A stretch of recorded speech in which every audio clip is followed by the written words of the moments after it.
Welcome to Mantra classes.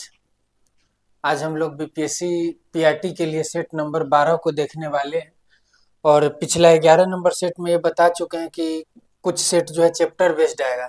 जैसे ये set जो है आपको चैप्टर बेस्ड दिया गया है। सेट नंबर 12 जो है चैप्टर बेस्ड है, लेकिन इसमें भी क्वेश्चन उतना ही होगा, क्वेश्चन 20 ही होगा, क्वेश्चन का बदलाव नहीं किया जाएगा। यहाँ लिखा भी है चैप्टर बेस्ड क्वेश्चन, जो कि एचसीएफ और एलसीएम पर आधारित होगा। आइए देखते हैं फर्स्ट क्वेश्चन। फर्स्ट क्वेश्चन है, तीन संख्याएं 2:3:5 के अनुपात में है और उनका लघुत्तम समापवर्त 60 है। संख्याओं का महत्तम समापवर्त कितना होगा? संख्या जो है 2, 3, 5 के अनुपात में हम मान सकते हैं कि संख्या 2x, 3x और 5x है, इसमें कोई दिक्कत। और उनका लघुत्तम समापवर्त 60 है। एलसीएम कितना दिया हुआ है? 60 दिया हुआ है। आप बताइए, एलसीएम अगर फैक्टर के माध्यम से पता करिएगा तो एलसीएम मतलब जिसमें जो सबसे ज्यादा बार है उसी को लेते हैं। तो सब में 2, 3, 5 तो अलग अलग, तो सब शामिल हो जाएगा। 2, 3 और 5। एक्स तीनों जगह है तो एक जगह आ जाएगा। तो कितना हो जाएगा? 2 तिया 6 पछे 30 एक्स आ जाएगा। 30 एक्स आप क्या निकालिए? एलसीएम निकालिए। क्वेश्चन के हिसाब से किसके बराबर है? 60 के बराबर है। तो 30 एक्स 60 के बराबर हो गया। तो एक्स का मान क्या निकल के आ गया? 2 निकल के आ गया। इसका मतलब है संख्या 2 दूनी 4 होगा, 3 दूना 6 और 5 दूना कितना होगा? 10 होगा। पूछा है हमसे एचसीएफ महत्तम समापवर्त कितना होगा। एचसीएफ वही ना होगा जो सब में कॉमन होगा। तो इस सब में कॉमन आपको क्या दिख रहा है? सिर्फ और सिर्फ एक्स दिख रहा है। एक्स का मान क्या निकल के आया? 2 निकल के आया। इसीलिए एचसीएफ क्या हो जाएगा? 2। ऑप्शन नंबर ए सही आंसर है। नेक्स्ट क्वेश्चन नंबर 2 देखिए, दो संख्याएं 11:6 के अनुपात में है। यदि उनका एचसीएफ 4 है तो छोटी संख्या ज्ञात कीजिए। देखिए, दो संख्या है, मान लीजिए कि क्वेश्चन में दिया है कि 11 कितना में है? 6 में है। एचसीएफ क्या दिया हुआ है? 4 दिया। अगर एचसीएफ 4 दिया हुआ है तो आपको क्या पता है? एचसीएफ जो रहा होगा दोनों में कॉमन रहा होगा। 11, 6 में तो कुछ कॉमन नहीं है, तो एक्चुअल संख्या दिया हुआ है और 4 कॉमन है दोनों में, तब ना निकला है 4 एचसीएफ के रूप में बाहर। तो संख्या को कहिएगा 11x और 6x। इसका एचसीएफ आपके हिसाब से दोनों में क्या कॉमन? x। तो एचसीएफ क्या निकल के आ गया? x निकल के आएगा। क्वेश्चन में क्या दिया हुआ है? एचसीएफ 4 दिया हुआ है। तो x का मान क्या होगा? 4 होगा। तो एक संख्या हो गया 11 चौका 44, एक संख्या हो गया 6 चौका 24। मतलब ऑप्शन नंबर सी 24 आंसर हो गया। पूरा बेसिक बेसिक सा सवाल है, लेकिन यही आएगा एग्जाम में। निम्नलिखित में से कौन सी भिन्न न्यूनतम है? न्यूनतम माने समझ रहे हैं, जो छोटा होगा। भिन्न फ्रैक्शन में दिया हुआ है 28/29, 58/59, 34/35। तरीका इसका क्या है समझिए। अगर हर को बराबर कर, मतलब हर में जो दिया हुआ है सब का एलसीएम निकाल के गुना कर दीजिए, तब बड़ा छोटा को आप छांट लीजिए। या फिर आप सब में भाग लगा दीजिए। 28 में 29 से भाग लगाइए, 58 में 59 से भाग लगाइए, 34 में 35 से भाग लगाइए, और जो सबसे छोटा वही हमारा आंसर होगा। लेकिन यहाँ एक और पैटर्न आपको मिल रहा होगा कि 28 और 29 का अगर आप डिफरेंस देखिएगा तो कितना का डिफरेंस है? 1 का। 58 और 59 का 1 का। 34 और 35 का 1 का। सब का डिफरेंस बराबर है ना।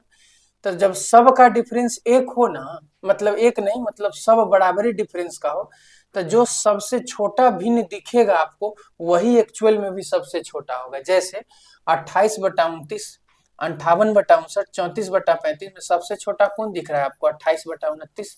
तो यही क्या हो जाएगा हमारा सबसे छोटा भिन्न, यही आंसर हो जाएगा ऑप्शन नंबर ए। कुछ नहीं करना है इसमें, भाग लगाइए। भाग लगाने में सक्षम नहीं है तब आप हर का एलसीएम लीजिए।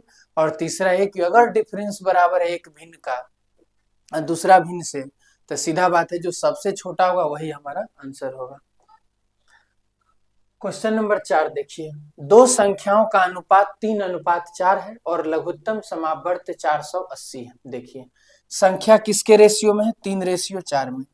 इसका मतलब है कि एक संख्या 3x और एक संख्या 4x होगा। अगर एलसीएम आपको निकालना पड़ेगा, क्या कहिएगा? 3 गुने 4 और गुना में x। कितना आ गया 12x आ गया। क्वेश्चन के हिसाब से 12x किसके बराबर है 480 के बराबर है। तो x का मान कितना आ गया 40 आ गया। ठीक है, पूछा क्या है महत्तम समापवर्त। 3x और 4x का HCF कितना होगा, HCF कितना होगा x होगा। HCF x का मान कितना निकल के आया है 40 आया है, तो HCF कितना हो जाएगा 40। Option number B answer. Next question देखिए, क्वेश्चन नंबर 5। स्केल पेंसिल तथा रबर क्रमशः 6, 10, 12 पैकेटों में उपलब्ध है। मतलब समझिए ना कि एक डब्बा में कै गो है स्केल 6 गो, एक डब्बा में पेंसिल कितना है 10 गो, एक डब्बा में रबर कितना है 12 गो है। अब दूसरा लाइन पढ़िए, यदि कोई दुकानदार तीनों वस्तुएं समान संख्या में खरीदना चाहता है, वो क्या चाह रहा है कि जितना हम स्केल खरीदे उतना ही हम पेंसिल ले, उतना ही हम रबर ले, एकदम बराबर बराबर लेना चाहते हैं। मतलब अगर ये 20 गो लिए तो वो 20 गो लेंगे, वो 20 गो लेंगे। ठीक है, तो उसे स्केल पेंसिल तथा रबर के क्रमशः न्यूनतम कितने पैकेट खरीदने होंगे। अच्छा, वो कह रहा है कि समान तो खरीदना है पहला कंडीशन, लेकिन बात ध्यान में क्या रखना है कि पैकेटे में होना चाहिए। ये नहीं कि अगर मान लीजिए कह रहे हैं आपकी 12 गो लेना है, ठीक, तो इसका 2 पैकेट लिए, ठीक है, इसका क्या पैकेट 1 पैकेट, लेकिन इसका क्या पैकेट लीजिएगा। ये तो एक पैकेट में 10 होगा, दूसरा पैकेट जैसे ही आएगा तो तब 20 गो हो जाएगा, तो ये भी आंसर नहीं होगा।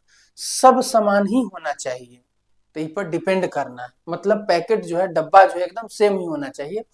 ये नहीं कि दशमलव में वगैरह वगैरह में खुदरा सामान खरीद लो, ऐसा नहीं होना चाहिए। एक बार और फिर क्वेश्चन को समझ लीजिए।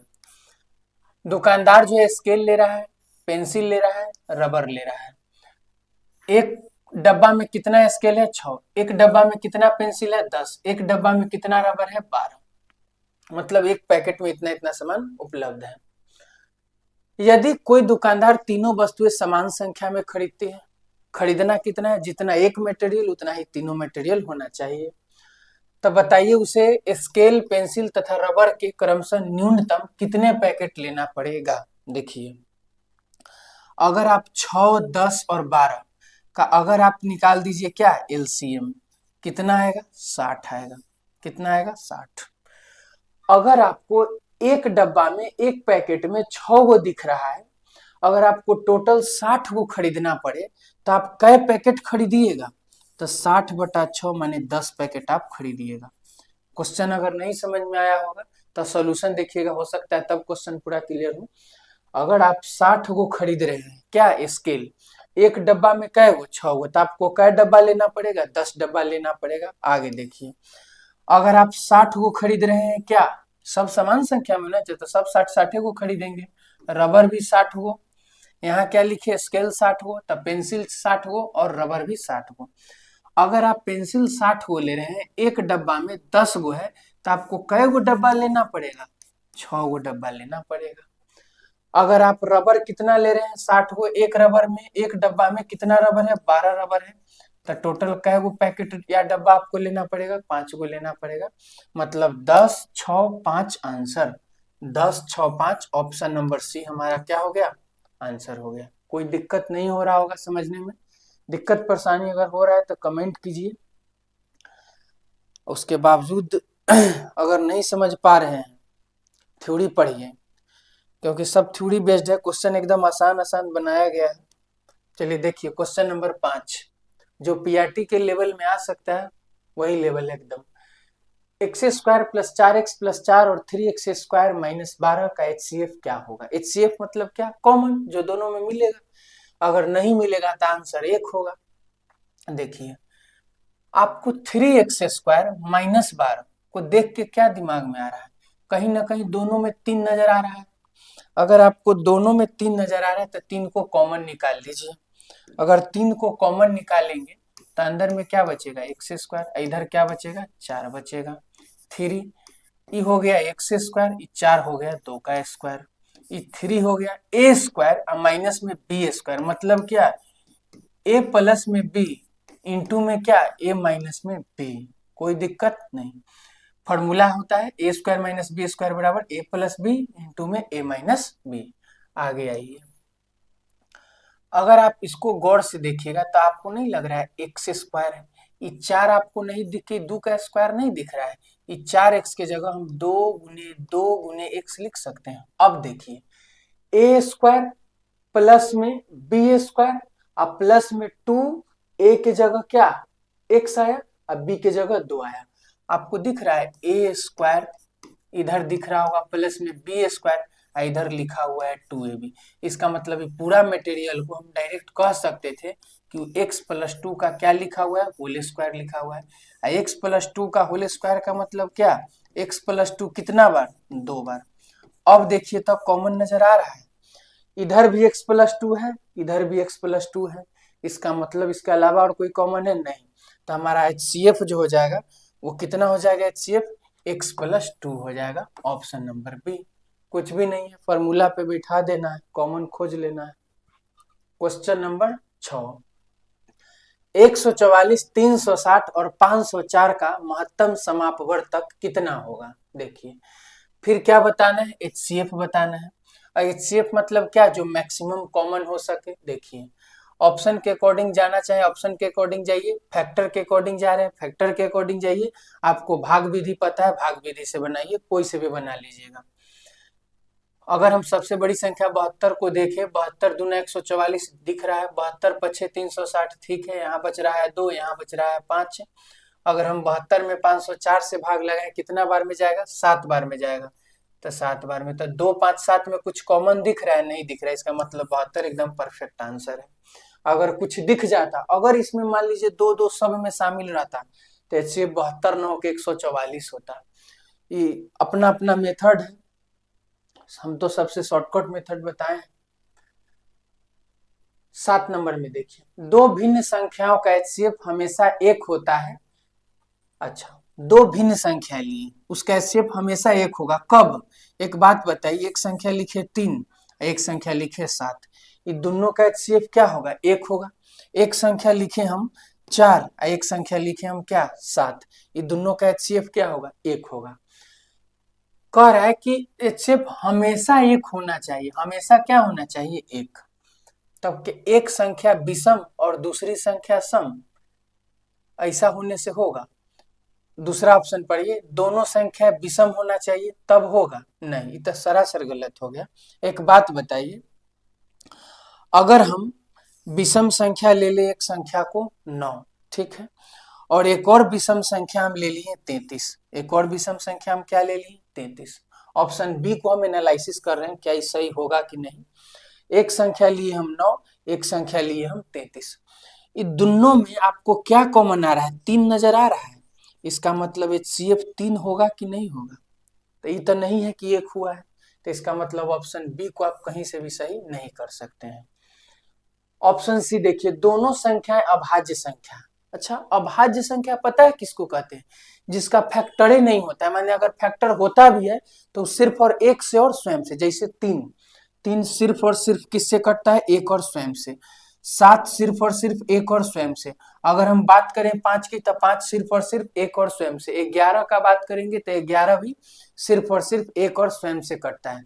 तो आप कोई भी दो अभाज्य संख्या उठा लीजिए, कोई भी उठा लीजिए, 5 11 को उठा लीजिए, 17 19 को उठा लीजिए, आपको लगता है कि इसमें सिर्फ एक के अलावा कुछ भी संभव है, जब होगा तब। तरह से रूल समझिए, अगर आप दो गो अभाज्य संख्या ले लिए, एक 17 ले लिए, एक 19 ले लिए, या फिर किसी का मन किया नहीं हम 13 लेंगे और दूसरा 17 लेंगे, आप कह रहे हैं कि नहीं हम एक 11 लेंगे और एक 5 लेंगे, कहीं से भी देखिए आप ये दोनों में अपना कंपैरिजन करिए, दोनों का HCF एक के अलावा कुछ भी संभव है, एक के अलावा इसका HCF कुछ भी संभव नहीं है।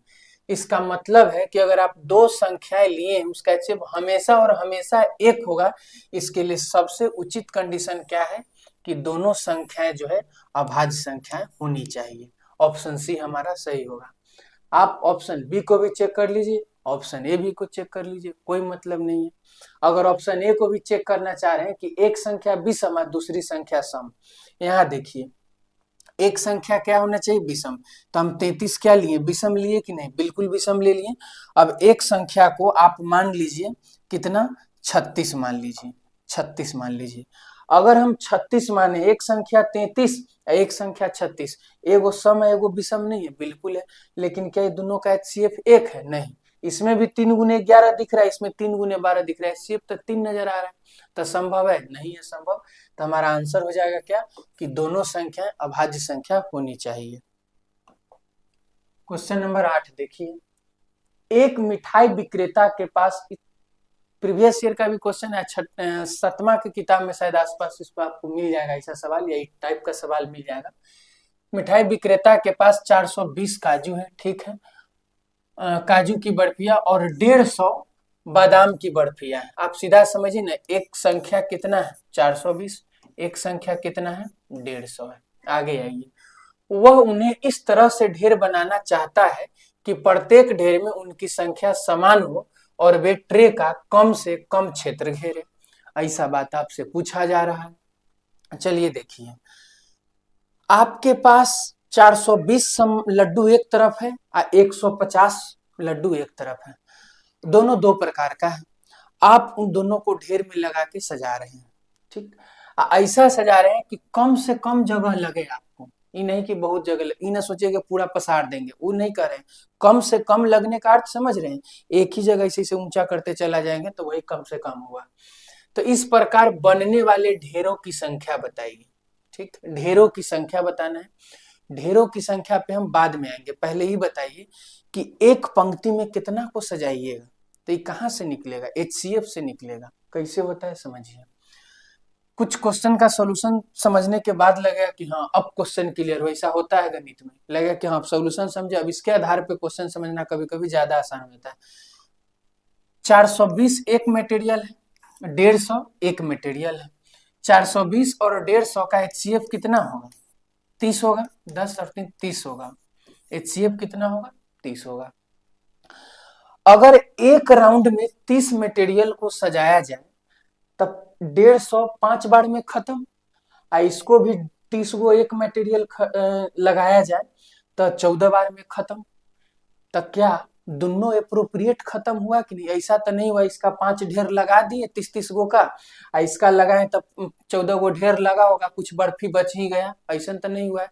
चाहे इधरे ऐसा तो नहीं हुआ है। मतलब आप जो संख्या माने एचसीएफ मान लिए, एचसीएफ मानने से हुआ क्या कि सब एक तरफ सज जाएगा बराबर बराबर, ये नहीं है कि कुछ बच जाएगा। आप ऐसा सिलेक्ट किए हैं संख्या को कि इधरों बराबर में एकदम ले दे के फाइनल हो जाएगा, इधर वाला भी समान ले दे के फाइनल हो जाएगा, इसीलिए क्या निकाले? एचसीएफ निकाले। अब देखिए, तो आपसे ये नहीं पूछा कि प्रत्येक में कितना हो चाहिए, सीधा पूछा है कि ढेरों की संख्या बताइए। टोटल मटेरियल है कितना? 570। 420 प्लस 150 कितना? 570। 570 में किससे भाग दीजिए? 30 से। कितना मटेरियल आ जाएगा? 19। माने 19 को ढेर आप लगाइएगा। Option number B 19 answer. एक बार फिर समझिए इसको। आपके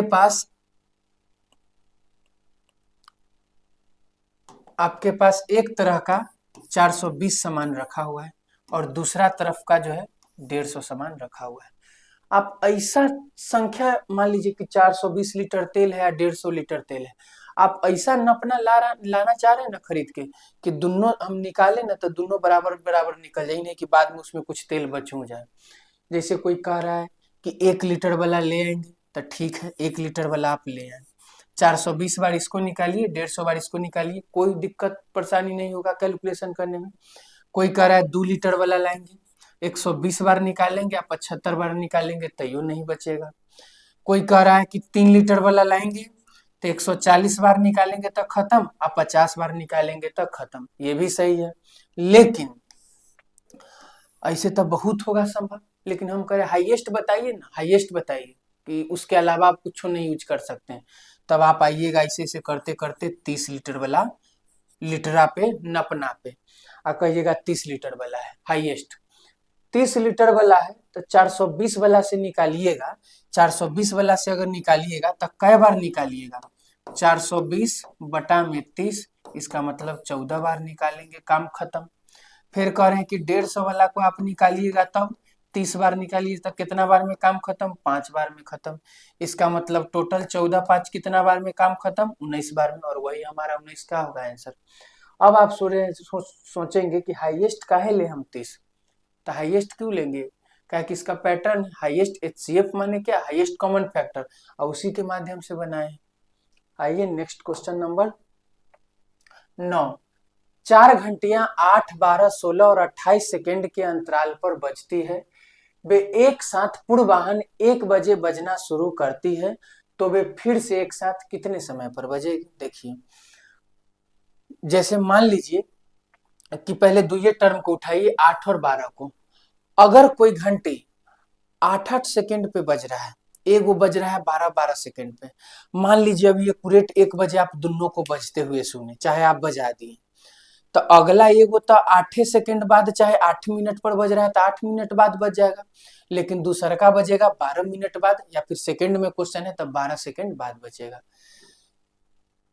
अगर एक घंटी को आप 1 बजे बजाए, ठीक है, एगो बज रहा है 8-8 मिनट के अंतराल पे, एगो बज रहा है 12-12 मिनट के अंतराल पे, तो अगला बारी कब बजेगा, 1:08 में, लेकिन ये अगला बार कब बजेगा, 1:12 में।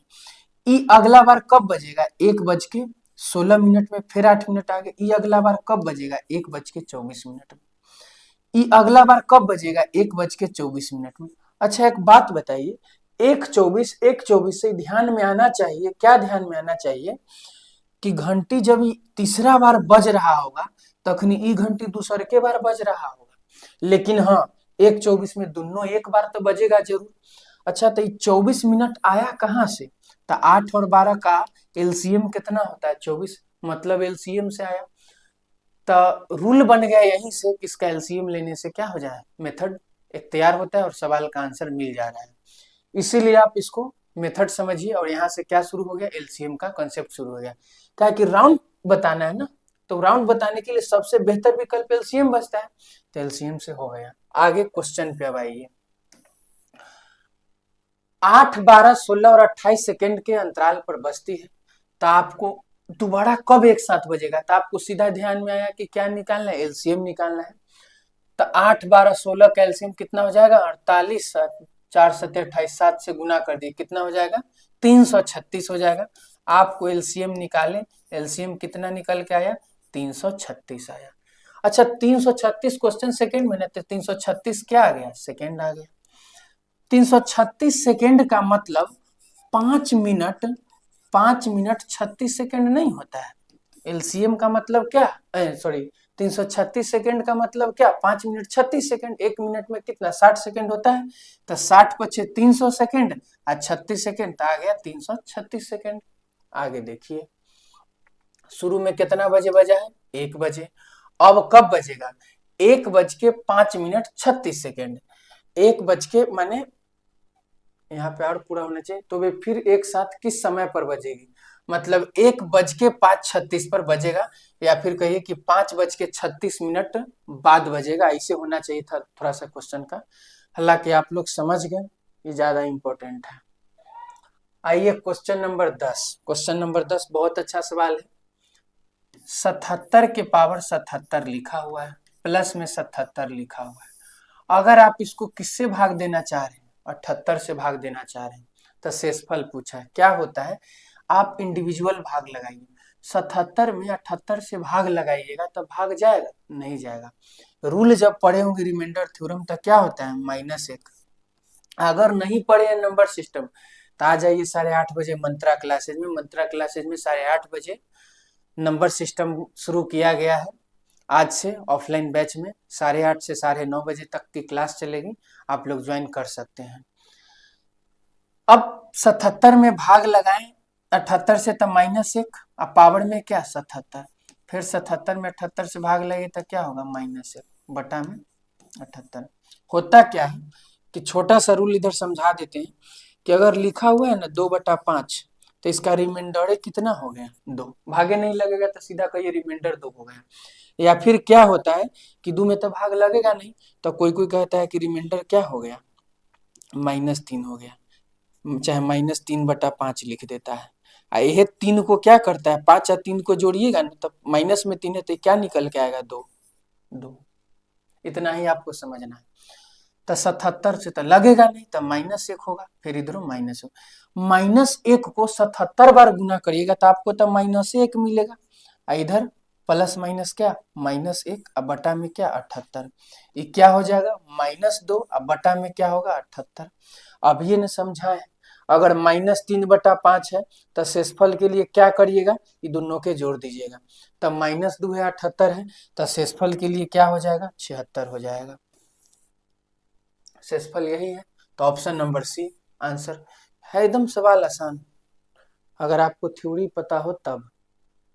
क्वेश्चन नंबर 11, यदि एक 8 अंकीय संख्या इतना इतना इतना 22 से विभाज्य है तो ए का मान बताइए। ठीक, देखिए ए का मान बताना है, 8 अंक का संख्या है, 1 2 3 4 5 6 7 8, मतलब ए जो है 1 अंक का ही है। ये पूरा संख्या किससे विभाजित है 22 से। अब 22 कहने का मतलब 11 गुने 2 आपको नजर आएगा। 2 का विभाजता का नियम क्या है, इकाई अंक में 0 2 4 6 8 होना ही चाहिए, पहला बात। दूसरा बात देखिए, 11 का विभाजता का नियम पता है ना, अल्टरनेट a + 8 2 10 8 18, क्या आया 18, डिफरेंस 1 6 7 3 10 3 13, डिफरेंस 13। 18 और 13 का डिफरेंस 0 हो, 11 हो, 22 हो, या फिर यूं कह दे कि 11 का मल्टीपल होना चाहिए। अब देखिए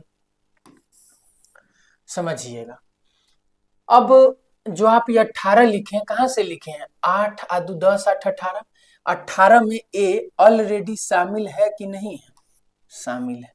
इसका मतलब है कि a + 18 और 13 का डिफरेंस 0 नहीं तो 11 का मल्टीपल होना चाहिए, बात क्लियर है। अब देखिए ए के जगह पे ये भी जरूरी है कि आप जो अपना मन से रखना चाह रहे हैं, 0 या 11 का मल्टीपल पुराने के लिए वो इसमें से होना ही होना चाहिए। अगर इसमें से आप कुछ नहीं रखिएगा तो 2 से कटेगा नहीं, और 2 से कटेगा नहीं तो तब 22 से विभाज्य होगा नहीं, तो ये बात को ध्यान में रखना है।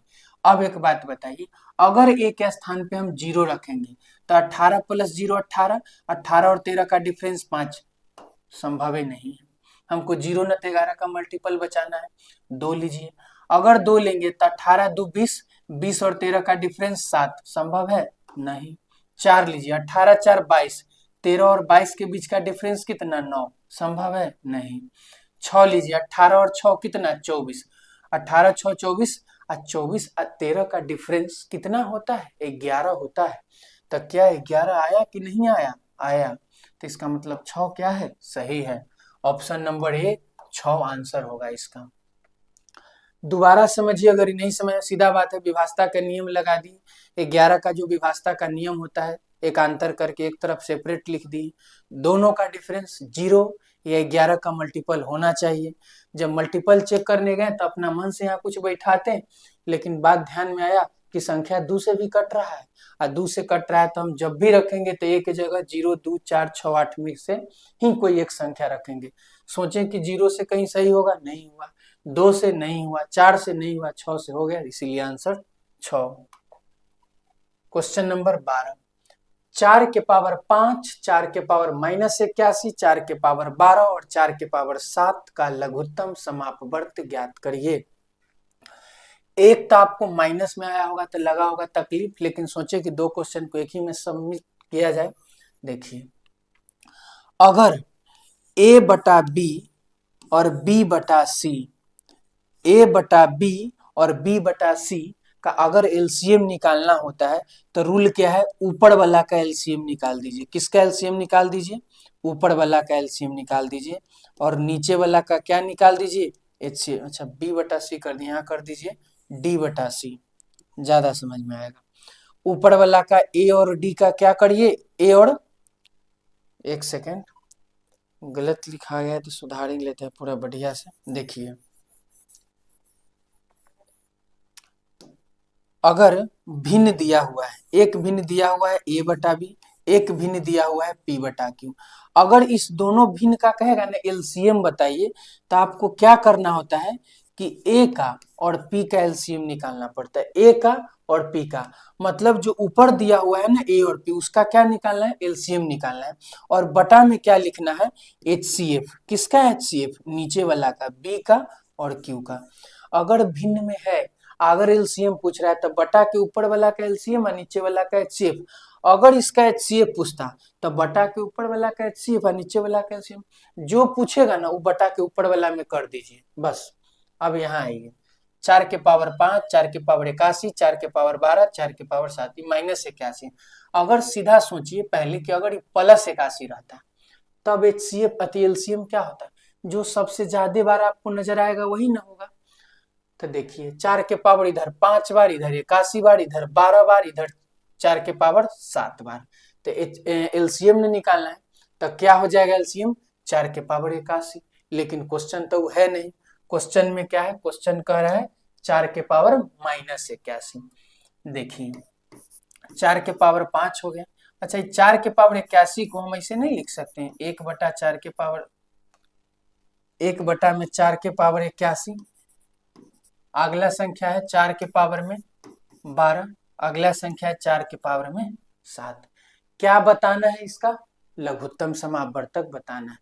आपको ये वो भिन्न में चल गया ना तो आप सबको भिन्न में पहुंचा दीजिए, सब भिन्न में संख्या चारों नजर आ गया। क्या निकालना है, एलसीएम निकालना है। क्या रूल है एलसीएम का, बटा के ऊपर वाला का एलसीएम, बटा के ऊपर वाला का एलसीएम। तो 4 के पावर 5 1 है, 4 के पावर 12 है, 4 के पावर 7 है, सबसे ज्यादा बार क्या, 4 के पावर 12। तो यही ना हो गया एलसीएम। अब बटा में नीचे वाला का क्या, HCF। 1 4 के पावर 81, 1 और 1 क्या कॉमन है, 1 कॉमन है, तो बटा में 1। तो क्या आ गया आंसर, 4 के पावर 12। हमारा एलसीएम जो निकालना था कितना निकल के आ गया, 4 के पावर 12। ऑप्शन ए देखिए 4 के पावर 12 है, सही है। 4 के पावर 6 और गुना में 4 के power 6, a to the power m और गुना में a to the power n, तो a to the power m जोड़ n, तो 4 6 6 कितना 12, तो दोनों बात तो बराबर है। इसका मतलब उपर्युक्त में से एक से अधिक हमारा आंसर होगा। क्वेश्चन नंबर 13, कौन सी एक अभाज्य संख्या है, अभाज्य संख्या बताना है जिसका गुणनखंड सिर्फ और सिर्फ एक और स्वयं होना चाहिए, बाकी नहीं होना चाहिए। देखिए 121 जो है एक का मल्टीपल है, 121 किसका है, एक का है।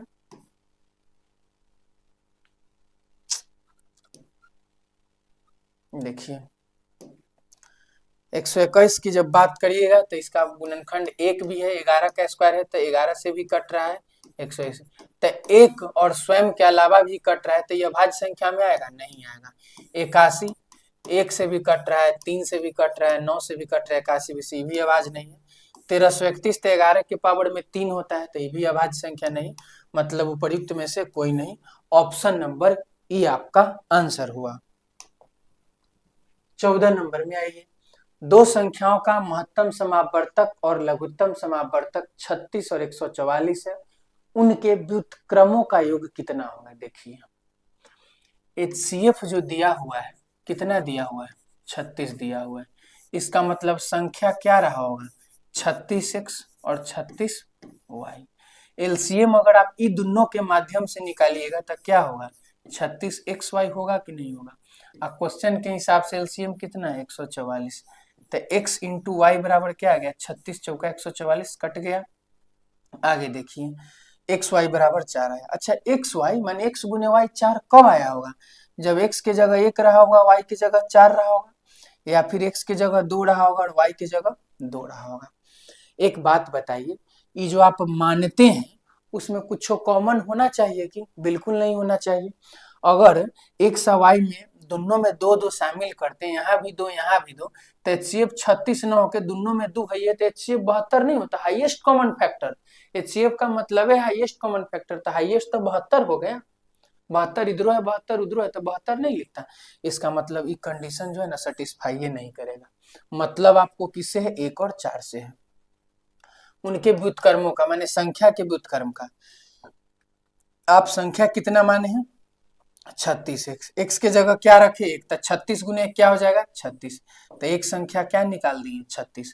x जब 1 रखें तो y की जगह क्या रखना है 4, तो 36 गुने 4 कितना हो जाएगा 144। तो एक और संख्या आप निकाल दिए ना, क्या आया 144 आया। उनके व्युत्क्रम का योग पूछा है, तो 36 का व्युत्क्रम कितना 1/36, 144 का व्युत्क्रम कितना 1/144, ये दोनों का योगफल पूछा है। 36 और 144 का जो एलसीएम होगा कितना 144, 36 चौका 144, ये हो जाएगा 1, तो कितना हो जाएगा 5/144 answer. Option number A answer है। उम्मीद है कि समझ में आ रहा होगा। अगर आपको और कोई दिक्कत लग रहा है तो कमेंट उमेंट करके बता दीजिएगा, उसको सुधार किया जाएगा। कि है तो क्वेश्चन पीआरटी लेवल का है। यदि दो संख्याओं का गुणनफल 60 है और उनके वर्गों का योग 169 है, तो इन दोनों संख्याओं का योग क्या होगा। ठीक है, देखिए मान लीजिए कि एक संख्या x है और दूसरा संख्या y है। पहला लाइन में लिखा हुआ है कि दोनों को गुना कर देंगे तो 60 आएगा। उसी लाइन में और आगे बढ़िएगा तो लिखा हुआ है कि दोनों का अगर स्क्वायर कर दीजिएगा, जोड़ दीजिएगा तो कितना आ जाएगा 169 आ जाएगा। कोई दिक्कत इसमें नहीं। आगे देखिए, दोनों संख्याओं का योग क्या होगा, मतलब वो कह रहा है क्या कि x प्लस में y बराबर में व्हाट। चलिए देखिए, पीछे का सेट आप देखे होंगे ना, तो ध्यान में आ गया होगा। एक्स वाई नजर आया आपको, ठीक, X square plus Y square नजर आया, एक्स प्लस वाई नजर आया, तुरंत हमको ये नजर आ गया कि एक्स प्लस वाई का होल स्क्वायर कहीं ना कहीं यूज किया है। तो एक्स प्लस में वाई का जो होल स्क्वायर होता है क्या होता है, एक्स स्क्वायर प्लस में वाई स्क्वायर और प्लस में 2xy। कोई दिक्कत इसमें नहीं। अब देखिए, X square plus Y square की जगह क्या रख सकते हैं 169 रख सकते हैं, इसमें कोई दिक्कत नहीं है। प्लस 2xy, 2xy का मान क्या है 60 है, तो गुना में 60, 60 दूना 120, 120 में 169 जोड़िएगा कितना आ जाएगा 289 आ जाएगा।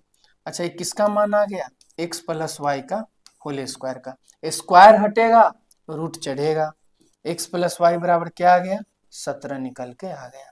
आपसे पूछा क्या था यही ना, तो वही ना 17 आ गया। ऑप्शन नंबर ए आंसर, कुछ नहीं करना इसमें। क्वेश्चन नंबर 16, के कौन से अधिकतम मान के लिए संख्याएं इतना इतना से इतना इतना 6 से विभाज्य, यहाँ थोड़ा सा बदल दीजिएगा, से 6 नहीं 6 से विभाज्य है।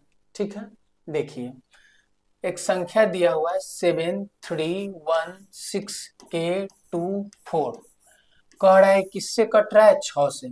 आप जानते हैं 6 मतलब क्या, 2 गुने 3, विभाजता का नियम अप्लाई करिए। अब इस संख्या जो है 6 से कट रहा है, इस संख्या जो है 6 से कट रहा है, इसका मतलब है इस संख्या 2 से भी कट रहा है, इस संख्या 3 से भी कट रहा है। कोई दिक्कत नहीं है, कोई दिक्कत। आगे देखिए, अगर 2 से कट रहा है, इसका रूल है कि इकाई के स्थान पर जो है 0 2 4 6 8 होना चाहिए। रूल क्या है, इकाई के स्थान पर 0 2 4 6 8 होना चाहिए। आपको 0 2 4 6 8 नजर आ रहा है कि नहीं नजर आ रहा है, तो बिल्कुल नजर आ रहा है। तो इसका मतलब 2 का तो कंडीशन मिल गया, 2 का काम हो गया खत्म। चलिए आगे देखिए, 3 के विभाजता का रूल क्या कहता है, 3 का रूल कहता है कि सभी संख्या जो है दिया हुआ उसके अंकों का योग 3 से कटेगा ना, तब पूरा संख्या 3 से कट जाएगा।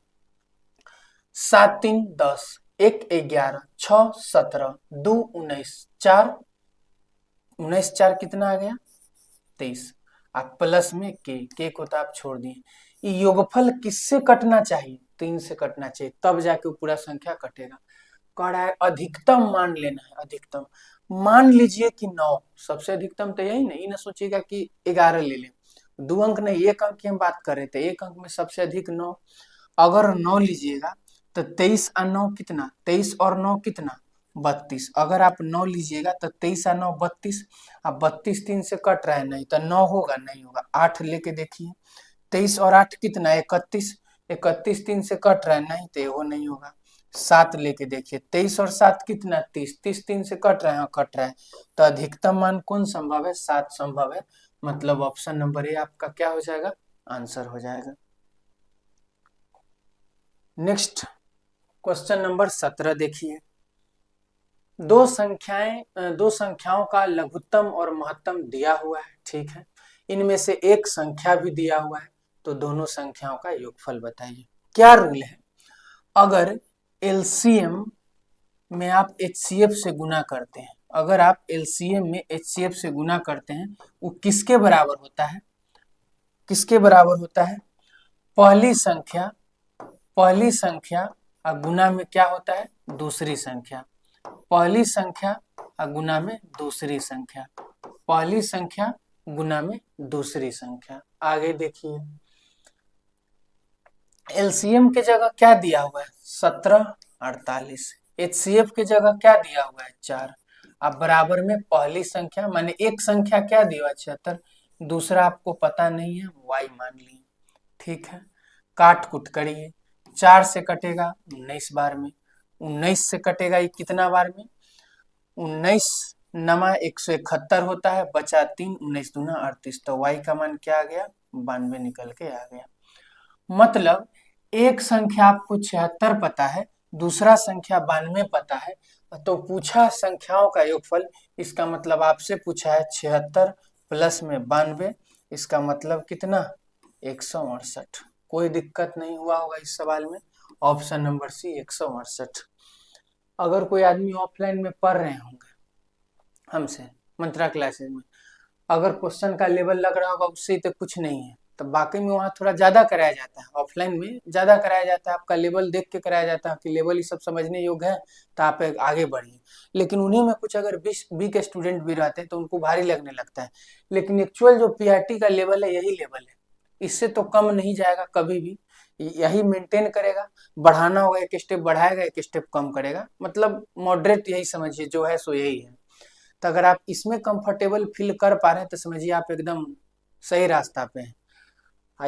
क्योंकि ऑफलाइन में जानबूझ के थोड़ा सा लेवल बढ़ाया जाता है ताकि बच्चा का प्रैक्टिस अच्छा रहे। क्वेश्चन नंबर 18 में देखिए, दो संख्याओं का महत्तम और लघुत्तम, महत्तम समावर्तक लघुत्तम समावर्तक का 2/5 है। कहने का क्या मतलब है कि एलसीएम जो है, एलसीएम आप उसको अगर 5x मान रहे हैं तो एचसीएफ जो होगा इसका 2/5 गुना होगा। इसमें जब 2/5 से गुना करिएगा तो क्या निकल के आएगा? 2x निकल के आएगा। ये क्वेश्चन में यहाँ तक तो समझ में आ गया होगा।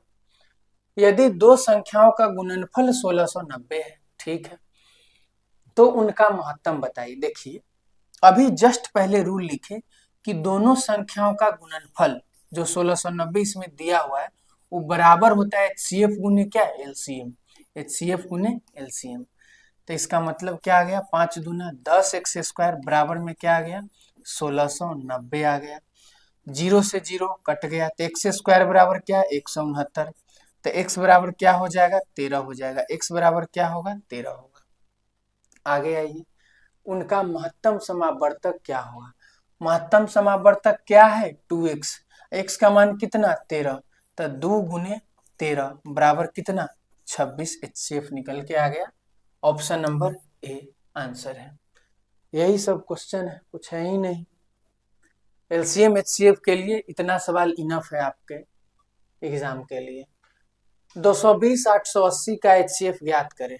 देखिए 220 से 880 है, क्या बताए? एचसीएफ कॉमन को ही ना आप एचसीएफ बताते हैं।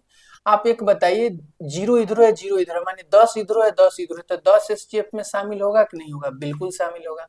22 88 में कुछ कॉमन नजर आ रहा है? तो हाँ नजर आ रहा है। इधर है 22 गुने का, इधर है 22 गुने 4, तब ना 88, इसका मतलब 22 कॉमन है।